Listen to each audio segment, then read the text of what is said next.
Acontece o seguinte, o pensamento consciente ele é virtual, ele não é real, como as pessoas frequentemente acreditam. Um pai quando dá uma bronca no filho, ele acha, é real ou virtual? O pai acha que o pensamento é real, ele julga, critica, ele constrange, pressiona, como se ele fosse capaz de entender exatamente o que o filho sente ou a filha sente. Os professores também, quando se estressam muito numa situação conflitante em sala de aula, às vezes expõem publicamente o erro de um aluno, que é outro erro mais dramático.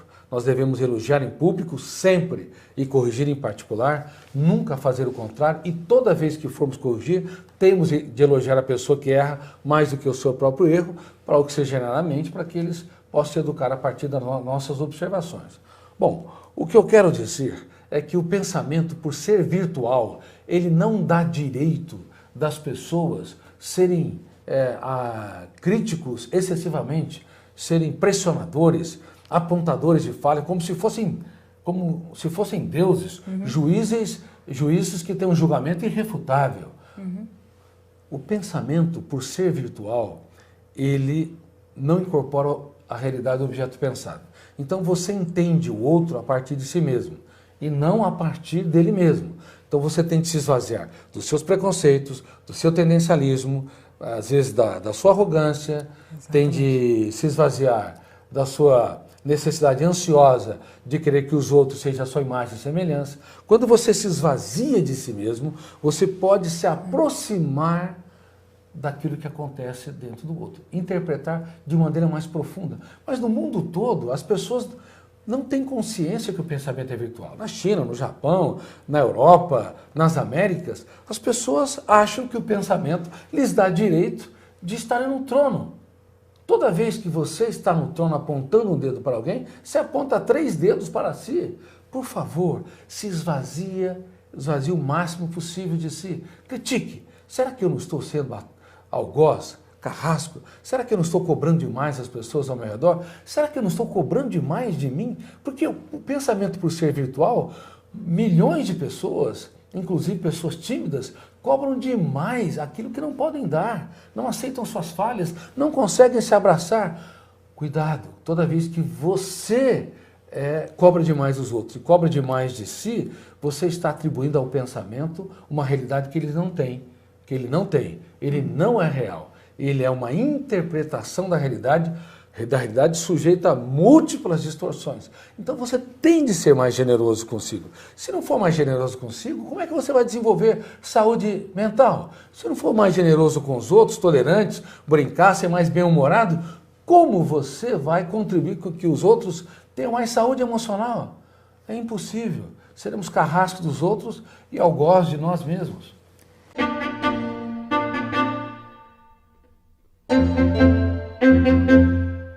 Conviver a dois exige maturidade, inteligência e principalmente exige que você tenha paciência, se você ama quem está ao seu redor, é claro. Se ele, por exemplo, é muito crítico, toda vez que ele tiver atitudes brandas, rápidas, não críticas, você deve exaltá-lo. Puxa, como te admiro, olha como é que você foi afetivo, paciente, como você foi resiliente. Ele vai ficar impressionado, mas não vai dar resultado imediato. Por quê? Porque assim como o verão não se faz com uma andorinha, mas com um bando de andorinhas, assim como uma casa se faz com milhares de tijolos, também características da personalidade não se faz com uma janela solitária.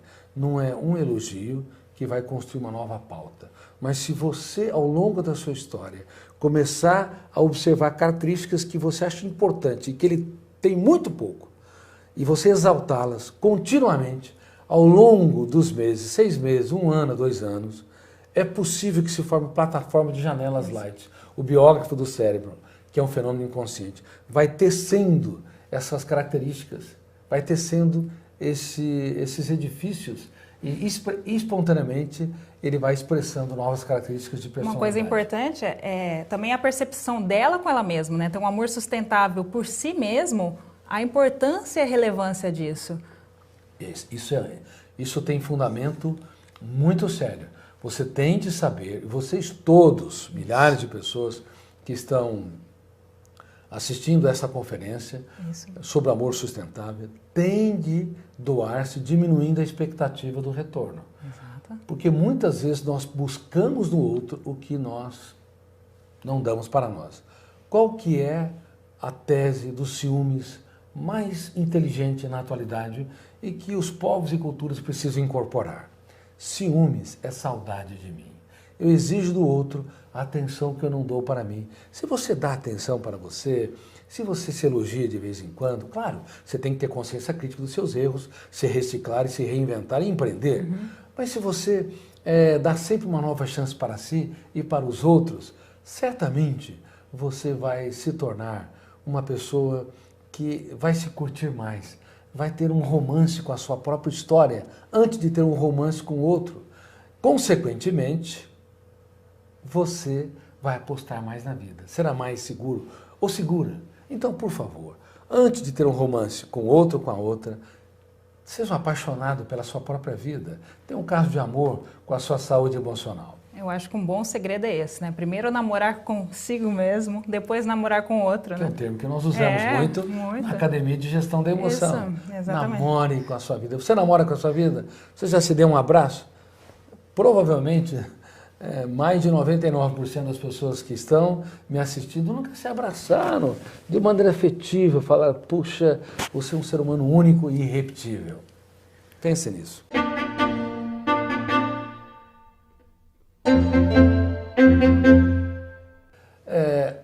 Preste atenção, você tem de saber qual é o seu valor como ser humano. Se você não tiver um caso de amor com a sua própria história, não admirar a sua personalidade, ainda que você tenha consciência dos seus defeitos e os recicle, se você não acreditar nos seus sonhos, muito dificilmente as pessoas vão acreditar nesses sonhos. Muito dificilmente as pessoas vão te dar uma atenção que corresponda às suas expectativas. Às vezes, os outros até nos dão um certo retorno. O problema é que nós estamos com a baixa autoestima tão consolidada, ou seja, o nosso eu está tão esfacelado que nós não conseguimos prestar atenção no quanto as pessoas nos amam, no quanto elas nos querem. Para que você possa resolver os ciúmes, você tem de entender que deve exigir menos dos outros. Tem de entender que deve apostar mais em você. Tem de prestar atenção se as suas expectativas não estão muito altas. E tem de dar tantas chances quantas necessárias para você e para quem está ao seu redor. Brinque mais com a vida. Mais uma vez, reitero, relaxe mais. A vida é bela e breve, como gotas de orvalho, que por instantes aparecem na mais insidiosa manhã, mas se dissipa aos primeiros raios solares do tempo. Se ela é tão breve, não erre no essencial, não erre com você. Você tem de perceber que se você não namorar a sua vida, ninguém vai conseguir expressar um amor que seja suficiente para te satisfazer.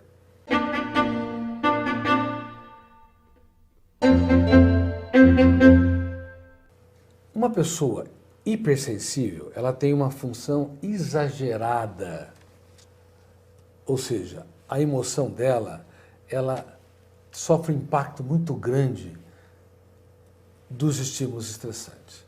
Então, a sensibilidade é uma função bela, mas está hiperexagerada. Uma pessoa sensível, quando alguém a ofende, fere, mas ela se recicla. Uma pessoa hipersensível estraga o dia, a semana ou o mês. Uma pessoa sensível se preocupa com a dor do outro. Uma pessoa hipersensível vive a dor do outro. Uma pessoa sensível, ela pensa no amanhã para dar respostas inteligentes. Mas uma pessoa hipersensível sofre pelo futuro. Então, por favor, cuidado para você não estar desenvolvendo essa hipersensibilidade. Se as pessoas te ferem muito, o problema é que você não está tendo gestão da emoção. Você não está protegendo a sua psique. Todos os dias, critique cada ideia perturbadora. Duvide que você não consiga ser livre, leve, protagonista da sua história. Critique o seu eu hipersensível e determine estrategicamente ser mais tranquila, serena. Determine lá dentro, não ser escravo do que os outros pensam e falam de si, não gravitar na órbita dos estímulos estressantes. Uma emoção doente, ela ama um eu frágil que não determina, que não duvida de tudo aquilo que controla, que não tem consciência crítica. Mas uma emoção saudável ama pessoas que usam a arte da dúvida para descaracterizar falsas crenças, crenças limitantes e tudo aquilo que o controla. Uma emoção saudável ama quem tem consciência crítica e consegue se abraçar, apostar em si, no outro. E uma pessoa que tem uma emoção saudável ama também alguém que é determinada, que não é frágil, que não se curva diante da dor.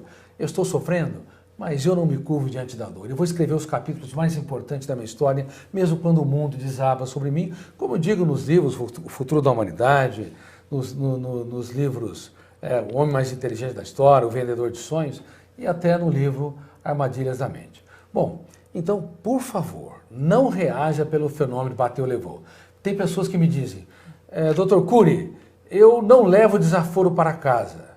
Eu lhe digo, claro, você está desequilibrado, você é uma pessoa que não suporta a mínima contrariedade, teu eu é um péssimo consumidor emocional, compra aquilo que não lhe pertence, críticas, ofensas, rejeições, exclusões, tua paz vale ouro.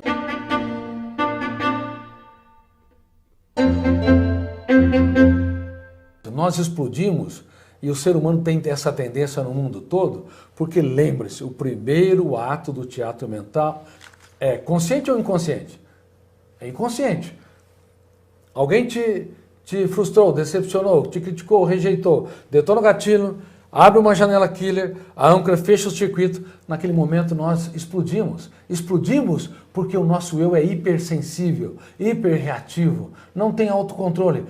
Quando alguém te contraria e esses fenômenos inconscientes entraram em cena, o teu eu imediatamente tem de fazer a oração dos sábios. Qual que é? O silêncio proativo. Você se cala por fora, mas grita por dentro. Quem me ofendeu? Por que me ofendeu? Quem me machucou? Por que me machucou? Devo eu ser escravo, gravitar na órbita da pessoa que me estressou? Quando o teu eu começa a se calar por fora, mas gritar por dentro, ele assume a direção do script, do psiquismo, e ele, consequentemente, se torna protagonista da sua própria história. Por favor, não reajam pelo fenômeno bateu-levou, ação e reação, estímulo e resposta. Caso contrário, uma pessoa impulsiva ou hiperreativa deixa um rastro de dor por onde anda, pelo tanto de tempo que vive.